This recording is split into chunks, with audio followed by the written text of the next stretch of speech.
In the world today, men and women have rights to speak with each other in every way, and the approach to a man is different than approach to a woman. I've learned that over time. And when we talk in business, we talk about different things. And what's always amazing and somewhat comical to me is how I start to get interested in a woman and her business and learning about her background and her history and how she got to where she is because there's a reporter's nature in me. And then she starts to tell me about her husband. I'm like, I'm not hitting on you. Trust me. No offense. Might be attractive to someone, even your husband. And I can see you've got a wedding ring on, so I'm not worried about that exactly. But the truth is, I was curious about your business, see whether it would help me, or whether there could be a strategic alliance for a project I'm working on, whether it could be a profitable partnership so we could both win in some way. But then the funny thing is, she's talking about her husband again. I'm like, okay, you've established you're married. Get back to topic of business. But the truth is that they're usually not hot enough for me, and I am one of those annoying men that have not a look and feel. I do know what I'm attracted to generally, but in truth, what I'm really after is a hottie and a brilliant woman. You see, if you're not a BBB, don't come calling to me because I'm not interested. And my wife was a BBB, and she might not look the same in her old age, but to me, she was always that, no matter how she looked, how she aged, how she dressed. And I loved her for that.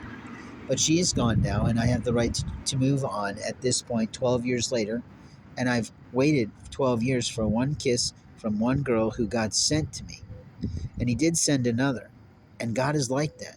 He answers our prayers when we pray. And for both women that came into my life after and during that situation of a closure that was difficult, God provided on a wing and a prayer. And even today, in the difficulty of my life of being homeless and working on a small business in those moments of time and doing different things each day to produce a living for myself, and yet people don't think so.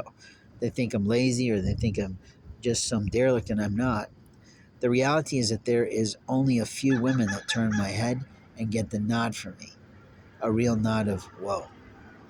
And that woman that I love very much isn't in my state, at least not that I know.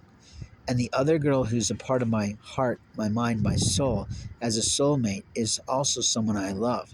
But to replace that deep, dying passion, that understanding from God that He answered those profound prayers on my knees, I can tell you there's only one or two ladies, maybe possibly three, that even least bit turn my brain on.